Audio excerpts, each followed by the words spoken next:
भगवते वासुदेवाय नारायणं नमस्कृत्य नरं चैव नरोत्तमं देवीं सरस्वतीं व्यासं ततो जयमुदीरयेत् नष्टप्रायेषु अभद्रेषु नित्यं भागवतसेवया भगवतीरुत्तमश्लोके भक्तिर्भवति नैष्ठिकी कृष्णाय वासुदेवाय देवकी नन्दनाय च नन्दगोपकुमाराय गोविन्दाय नमो नमः।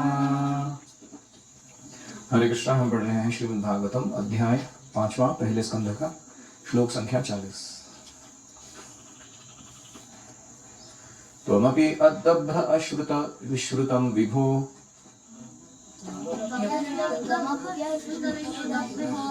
त्वमपि अदभ्र श्रुत विश्रुतं विभो समाप्यते येन विद्येन विदां बुभुत्सितम् राख्याहि दुःखैः मुहुः अर्दित आत्मनाम् संक्लेश निर्वाणम् उशन्ति नान्यथा। नारद मुनि ने व्यासदेव जी से कहा, अतः कृपा करके सर्वशक्तिमान के उन कार्यकलापों का वर्णन करो जिसे तुमने वेदों के अपार ज्ञान से जाना है, क्योंकि उससे महान विद्वत जनों की ज्ञान पिपासा की तृप्ति होगी, साथ ही सामान्य लोगों के कष्टों का भी क्षमन होगा।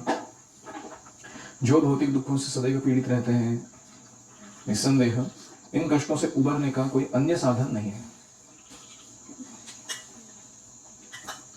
तो इसके पहले श्लोक में हमने देखा था कि भगवान जो है वो मंत्र मूर्तिम अमूर्तिकम ऐसे है, उनका कोई भौतिक रूप नहीं है, लेकिन वो मंत्र मूर्ति के रूप में प्रकट हुए हैं हमारे बीच में। और यह भगवान का जो रूप है, इसका हम संग करेंगे तो 3 बेनिफिट्स मिलेंगे हमको। क्या है वो? किसको याद है? चैंटिंग करने से 3 बेनिफिट्स मिलेंगे। गुह्य ज्ञान या दिव्य ज्ञान जो वेदों में छुपा हुआ है, जो हमें पहले नहीं समझ में आता था, अभी समझ में आने लगेगा वो हरिनाम अच्छा लेने से। दूसरा, we will get spiritual opulences, हमारा ऐश्वर्य बढ़ेगा आध्यात्मिक रूप से। और तीसरा, घनिष्ठ संबंध स्थापित होगा भगवान के साथ और उनके अंतरंग प्रेममयी सेवा हमें मिलने लगेगी। तो आप तीनों देख सकते हो अपने जीवन में। अब गुरुकुल में आके रह रहे हो और हरिनाम ले रहे हो तो 3 इफेक्ट मिल रहे कि नहीं मिल रहे? धीरे धीरे। और ये हरिनाम आगे चल के कंटिन्यू करेंगे तो और अच्छा बेनिफिट मिलेगा। ये देखने के बाद हमने ये देखा कि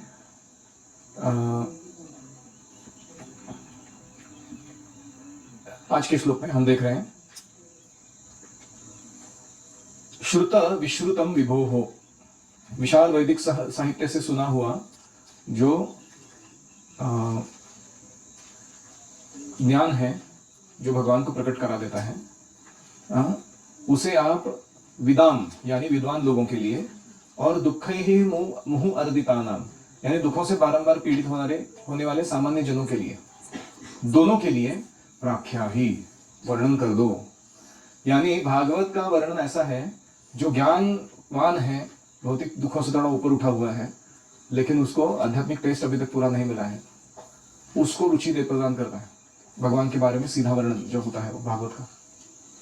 और कोई सामान्य जनता है, रोजमर्रा की जिंदगी में वो तप रही है, झुलस रही है, दुख भोग रही है, वो अगर भागवतम सुनेगी उसके दुखों का अंत होगा, क्लेश निवारण होगा। भागवत सुनने का ये बहुत बड़ा परिणाम है। लोगों को पता नहीं है कि रोज जो अलग अलग खिचकिच होता रहता है जीवन में, उसको बंद कैसे करें। तो बंद करने का तरीका क्या है? अपने चेतना को ऊपर उठाना और उसे भगवान से जोड़ देना, तो फिर हम दुख में नहीं रहेंगे।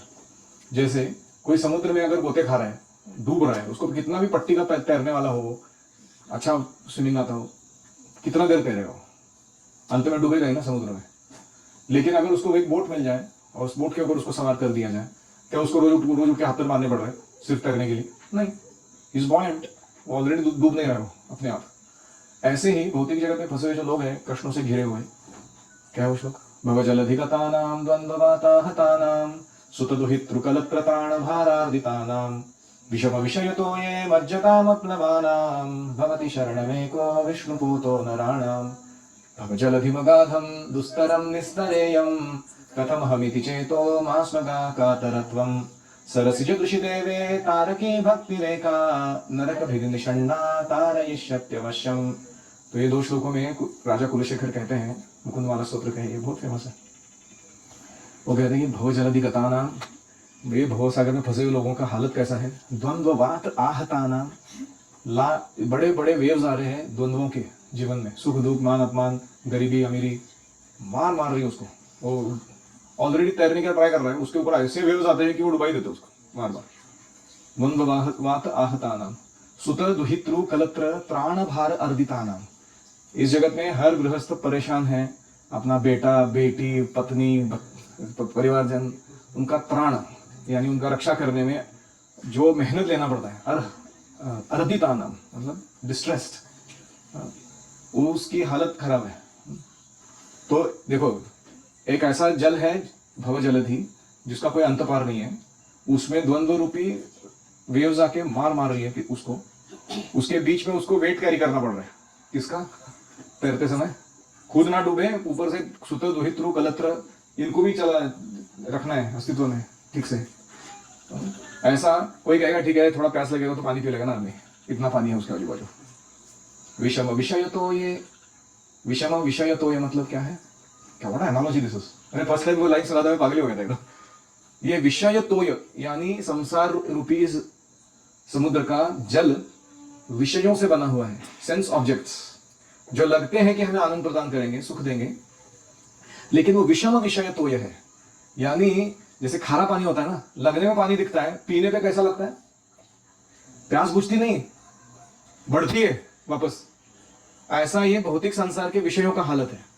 ऐसा नहीं कि एक बार जाके तुमने मूवी देख लिया तो तुम्हारा पेट हो गया, अभी संतुष्ट हो गया, नहीं, अगली बार वापस दुख। वो प्यास बढ़ा देता है वो भौतिक सुख के लिए। तो इसलिए विषम विषय तोय ऐसे उसको कहा गया है। और ऐसे समुद्र में हम फंसे हुए। मज्जताम मतलब गटांगड़ा खाने मराठी में। अपलवानाम, प्लव मतलब बोट, बोट ही नहीं आ रही है कोई बचाने के लिए ऐसे व्यक्ति को कहीं से भी।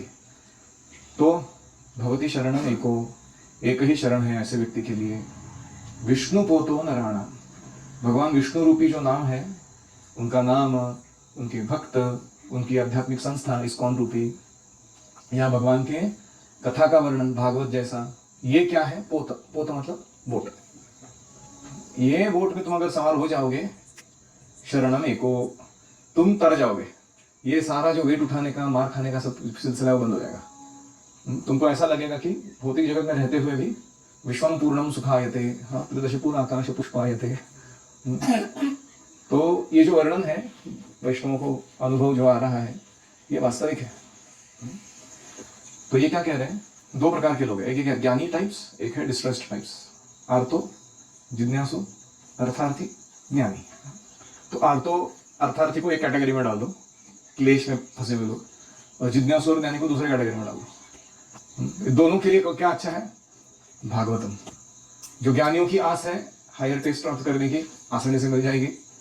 वो ज्ञान का शुष्क नीम रस पीते आए हो, बहुत ही कड़वा लगता हो, उनको अचानक कुछ मीठा मिल जाएगा चखने के लिए। और दूसरा ये भूले बिसरे जीव जो मार खा रहे रोज का अपने जीवन में, उनके लिए भी भागवत कथा जो है उनके क्लेश का निवारण कर देगी।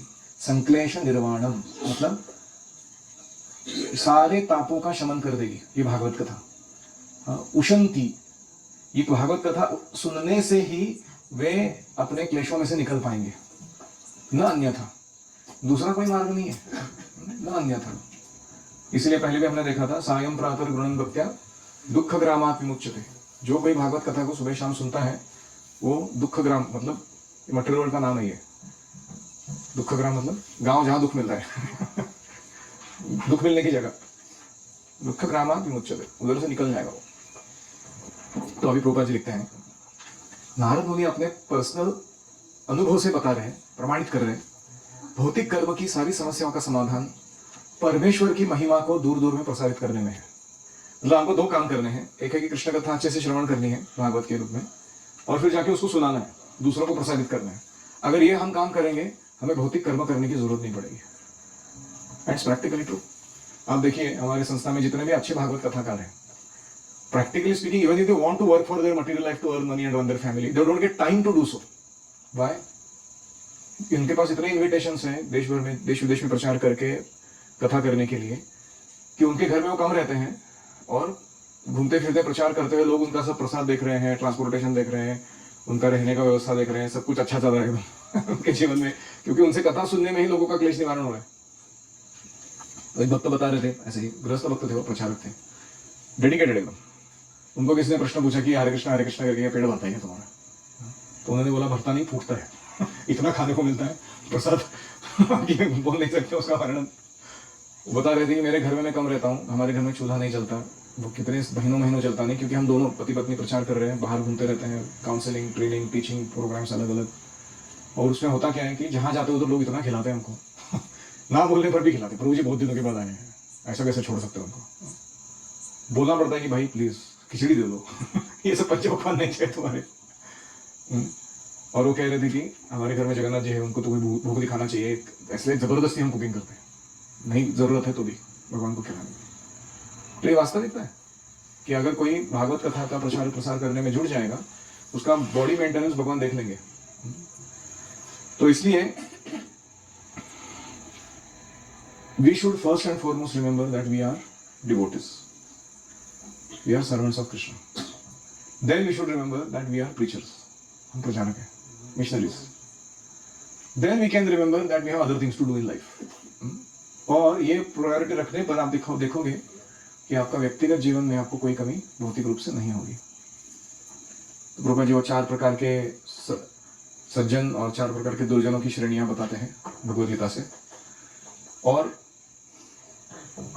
इन सभी के लिए भगवान के दिव्य ज्ञान का प्रसार वेदों के संदर्भ लेकर करना चाहिए, ताकि ये अंतः प्रेरणा से भगवान की शरण ग्रहण करने में सक्षम हो जाए। अंतः प्रेरणा मतलब इंटरनल इंस्पिरेशन। भगवान की कथा का स्वरूप क्या है?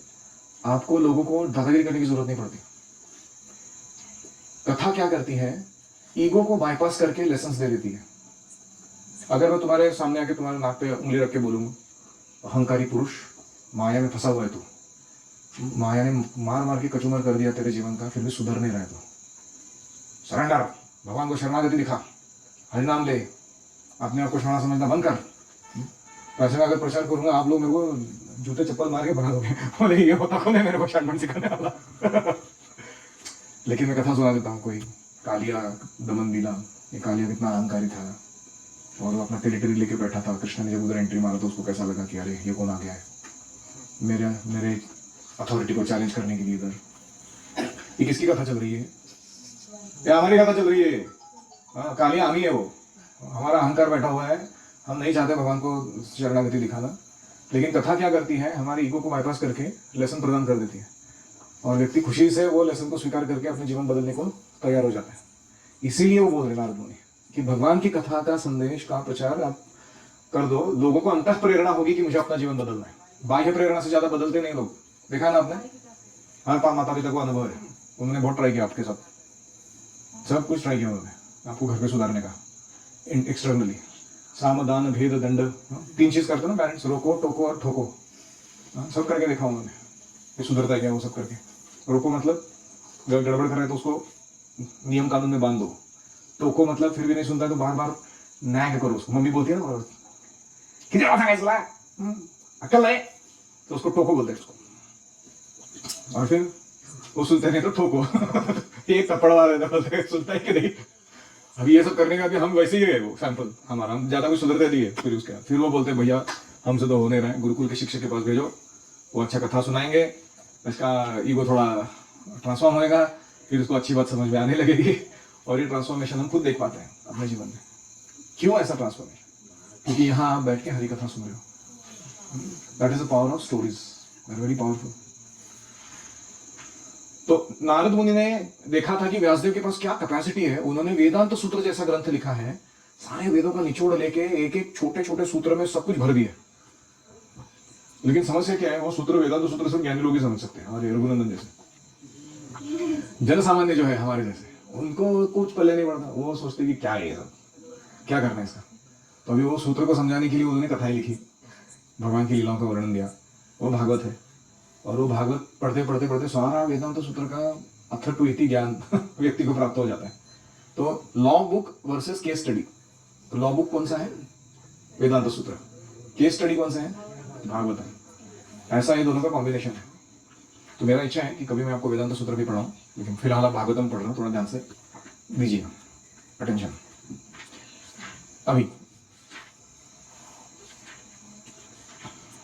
अभी दुर्जनों की बात करते हैं। सज्जनों को तो भगवान चाहिए, लेकिन दुर्जनों को क्या करें? मूढ़ा नराधमा माया अप्रतुद्याना आसुरम भावम आश्रिता, है ना? आया याद है ना 4 प्रकार? तो ये दुर्जन लोग तो ऐसे भी स्वीकार नहीं कर रहे भगवान को, तो इनका उद्धार कैसे होगा? अभी देखो, एक ध्यान से सुनना, ये पॉइंट बहुत इंपॉर्टेंट है। दुर्जन लोग कैसे हैं? वो भौतिक मेहनत करके इंद्रिय तृप्ति करने में लगे हुए हैं। वर्क हार्ड पार्टी हार्डर, ऐसा उनको चाहिए। दूसरे है वो मूढ़ हो गए। नराधम मतलब क्या है? इनके ऊपर कोई संस्कार नहीं हुए हैं और वो कृष्ण भावना स्वीकार करने के लिए उन्मुख नहीं होते, वो नराधम है। या थोड़ा बहुत स्वीकार करके छोड़ देते हैं, इंद्रिय तृप्ति के लिए वापस चले जाते हैं माया में। फिर माया ने जिनका ज्ञान छीन लिया है, साइंटिस्ट, फिलोसोफर्स, पोएट्स, थिंकर्स, ये सब उसमें आते हैं। और फिर आते हैं निपट नास्तिक, असुर, जिनको भगवान के अस्तित्व से ही प्रॉब्लम है, घृणा है एकदम। अभी ये 4 लोगों को प्रचार कैसे करोगे तुम? ये प्रश्न समझ में आ रहे? प्रभुपाद जी लिखते हैं, सज्जन तथा दुर्जन 8 प्रकार के सारे लोगों का कल्याण करने के लिए भगवान की महिमा वर्णन करो, ऐसे व्यासदेव को कहा जा रहा है। श्रीमद् भागवतम किन्हीं विशेष श्रेणी या संप्रदाय के लोगों के निमित्त नहीं है। यह सत्य उस हर एक सत्यनिष्ठ व्यक्ति के लिए है जो सचमुच अपने कल्याण तथा मन की शांति का इच्छुक है। If you want peace and you want good auspiciousness for yourself, प्रामाणिक हो तो तुम भागवतम सुनोगे। तो इसका मतलब है कि भागवत में ऐसी क्षमता है कि 4 प्रकार के दुर्जनों को भी वो ट्रांसफॉर्म कर देता है, जैसे प्रभुपाद जी ने करके दिखाया। क्या है वो लाइन?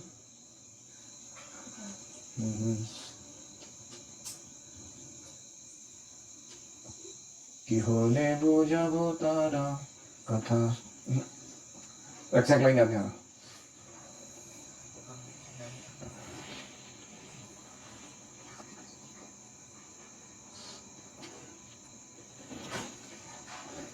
কি করে বোঝাবো কথা বড় সেই চাহি, ক্ষুদ্র আমি বিনাহীন কোনো शक्ति नहीं। प्रभुपाद कह रहे, मैं इन लोगों को जो रजोगुण तमोगुण में लिप्त है, कैसे ये कृष्ण भावना का संदेश पहुंचाऊं? मैं बड़ा दुर्भाग्य हूं, क्षुद्र हूं, दीनहीन हूं, कोनो शक्ति नहीं, मेरे में कोई क्षमता ही नहीं इन लोगों को कन्विंस करने की। इसलिए अतः एने छो प्रभु कथा बोली बारे, जे तुम्हारा इच्छा प्रभु करो ए बारे। भगवान आप मेरे को कुछ तो करके इन लोगों ऐसे लोगों के सामने लेके आए हो जो सारे दुर्जन हैं। अभी भगवान आप ही मेरे को यश या अपयश प्रदान कर सकते हो।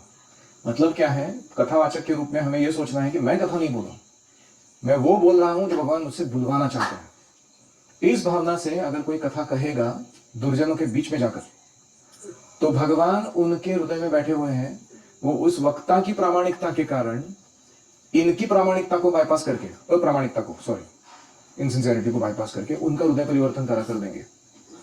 अखिल जगत गुरु बचन से अमर, अलंकृत करिबार क्षमता तुम्हारा। वो कहते हैं, भगवान आप सारे जगत के गुरु हो, मैं अगर आपके संदेश को वैसे का वैसे सुनाता हूं दूसरों को, तो आप, मैं जो बोल रहा हूं वो उनको सही तरीके से समझ में आने का अरेंजमेंट, आयोजन कर सकते हो, क्योंकि आप उनके हृदय में बैठे हो। तो प्रभुपाद जी का बंगाली एक्सेंट हेवी था, उनका इंग्लिश जो था विक्टोरियन इंग्लिश, थोड़ा पुराना स्टाइल का था, और प्रभुपाद जी ऊपर से इंडियन थे, मतलब अमेरिकनाइज्ड नहीं थे। तो ऐसे व्यक्ति से सुनना और समझना कठिन था, नहीं था। और वो भी वो उम्र में इतने ज्यादा थे। इनका हिप्पी लोगों का स्लोगन था कि do not believe anybody above 30। 30 के ऊपर किसी का उम्र चल गया तो सठिया गया, वो उससे सुनने की जरूरत ही नहीं तुमको, ऐसा इनका फिलोसफी था। अभी ये व्यक्ति जो आया वो 70 से ऊपर है उससे सुन रहे हो। लेकिन प्रभुपाद जी का क्या देखो, उनका प्रामाणिकता देखो। वो कह रहे हैं कि मैं जो बोलूंगा वो परफेक्ट नहीं होगा, मैं एक ही चीज कर सकता हूँ, मैं प्रामाणिकता से आपका गुणवर्णन सुना सकता हूँ जो मैंने सुना है परंपरा में। अभी भगवान आप क्या काम करो, आप उनके हृदय में बैठ के उनको सही अंडरस्टैंडिंग प्रदान करो जब वो मेरे से सुन रहे हैं। ये संभव है ना? ये ट्रांसफॉर्मेशन हम नहीं कर सकते किसी के भी हृदय में जाके। तो इसलिए वो कहते हैं, तव कृपा हले मोर कथा शुद्ध हवे, सुनिया सबर शोक दुख जे घुचिबे। वो कहते हैं कि आपकी अगर कृपा होगी तो मेरी कथा शुद्ध होगी और शुनिया सबार शोक दुख घुचिबे, जो व्यक्ति मेरी कथा को सुनेगा, आपकी कथा को सुनेगा, उन सबका शोक और दुख दूर हो जाएगा। अभी आप मुझे यहाँ लेके आए हो इन लोगों के सामने, आप मुझे नचाओ, आप जैसे नचवाना चाहते हो मेरे को वैसे नचाओ, ऐसे प्रभुपाद जी बोलते हैं। तो ये जो प्रार्थना है प्रभुपाद जी की, ये एक भागवत कथा या नाम प्रचार करने वाले प्रचारक का भूमिका दिखाता है। What is his heart with his talking, और ये हमें आत्मसात करना चाहिए अपने जीवन में। तो ऐसा जब हम बात करेंगे तो कोई भी सत्यनिष्ठ व्यक्ति जो हमारे सामने बैठा हुआ है उसके पल्ले सब कुछ पड़ेगा, हम क्या बोल रहे हैं, and it will cause such a transformation. तो हम अभी वो सर्वेंट ऑफ सर्वेंट पढ़ रहे हैं, अलग अलग डिवोटीज आ रहे हैं, और वो कितने भी दुर्जन क्यों ना थे पहले, अभी सब लोग ट्रांसफॉर्म हो रहे हैं धीरे धीरे। तो यही भागवत का परिणाम है। इस प्रकार श्रीमद् भागवत के प्रथम स्कंद के अंतर्गत नारद द्वारा व्यासदेव को श्रीमद् भागवत का उपदेश नामक पंचम अध्याय का भक्ति वेदांत तात्पर्य पूर्ण हुआ। हरि ओम। श्री प्रभुपाद की जय, भक्ति वेदांत तात्पर्य की जय। एनी कमेंट्स और questions?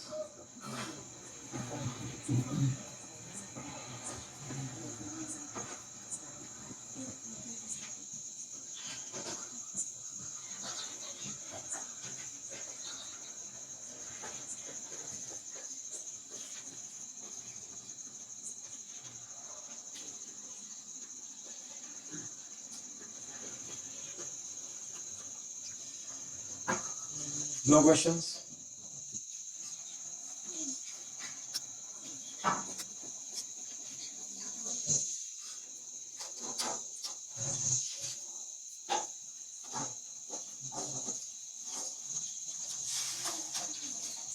So just to summarize, क्या हुआ इस अध्याय में? नारद के इंस्ट्रक्शन है श्रीमद् भागवतम पर। पहला था कि नारद मुनि आते हैं और व्यासदेव को पूछते हैं आपके इस असंतोष का, असंपन्नता का कारण क्या है। फिर नारद जी रिवील करते हैं अपनी तरफ से कि क्या प्रॉब्लम है आपका। दो चीज आपने नहीं किया, आपने भगवान का पूरा पूरा भूरी भूरी गुणगान नहीं किया अपने लेखन के द्वारा, और दूसरा आपने चार पुरुषार्थों पर ज्यादा जोर दे दिया, भक्ति पर नहीं दिया। धर्मार्थ काम मोक्ष का बहुत ही ज्यादा गुणगान कर दिया, लोग उधर ही जाने वाले, सरकार मान्य देशी दारू से दुकान, तो इसलिए वो गड़बड़ हो गया। तो ये दो डिफेक्ट्स बताए। फिर उसके बाद उन्होंने कहा कि मटेरियलिस्टिक और ट्रांसेंडेंटल दो प्रकार के लिटरेचर्स होते हैं, उसमें से वो लिख के हो गया भौतिक जीवन के लिए जो जो जरूरी था वो, अभी आध्यात्मिक जीवन के लिए जो जरूरी है ऐसा ही ग्रंथ लिखो आप, और उसमें भक्ति का वर्णन करो, क्योंकि भक्ति is the only valuable asset. बाकी सारे प्रोसेस इतने महत्वपूर्ण नहीं है जितनी भक्ति है, और प्रोग्रेस ऑफ भक्ति इज क्रेडिटेड फॉर एवर, ये कभी नाश नहीं होती। तो फिर नारद मुनि, भक्ति का नाश नहीं होता जन्म बदलने के बाद भी, या भक्ति सबसे बड़ी पूंजी है हमारी, बाकी सारी प्रोसेसेस का ज़्यादा महत्व नहीं है, ये समझाने के लिए अपना उदाहरण देते हैं कि मैं पूरा पूर्व जन्म में कौन था, एक दासी पुत्र था, भक्ति वेदांतों का संग सेवा महाप्रसाद प्राप्त करके मुझ में क्या ट्रांसफॉर्मेशन आ गया, जो मैं नारद मुनि बना उसके बाद। तो इसके बाद वो अंत में दो मेन इंस्ट्रक्शन देते हैं कि लोगों को कर्मयोग की प्रोसेस सिखाइए, निष्कर्म कहते हैं उसको, निष्काम कर्मयोग, how to engage all activities in service of the lord, ये सिखा दीजिए। और दूसरा कि साउंड वाइब्रेशन मंत्र मूर्तिम अमूर्तिकम, भगवान का जो गुणगान है उसकी जो ध्वनि है वो बहुत पावरफुल है, उसको स्प्रेड कीजिए सर्वत्र। वो करने से क्या होगा, ज्ञानी लोग रस प्राप्त करेंगे, आनंद, और क्लेश वाले जो लोग हैं, दुखी फटीचर लोग उनको क्या होगा, क्लेश निवारण प्राप्त होगा, सारे दुखों से मुक्त हो जाएंगे और उनको भी रुचि आएगी भगवत कथा में। समझ में आया पूरा चैप्टर? श्रील प्रभुपाद की जय, श्रीमद् भागवतम की जय। ओम हरे कृष्णा कृष्णा कृष्णा हरे हरे, हरे राम राम राम हरे हरे, हरि ओम तत्सत।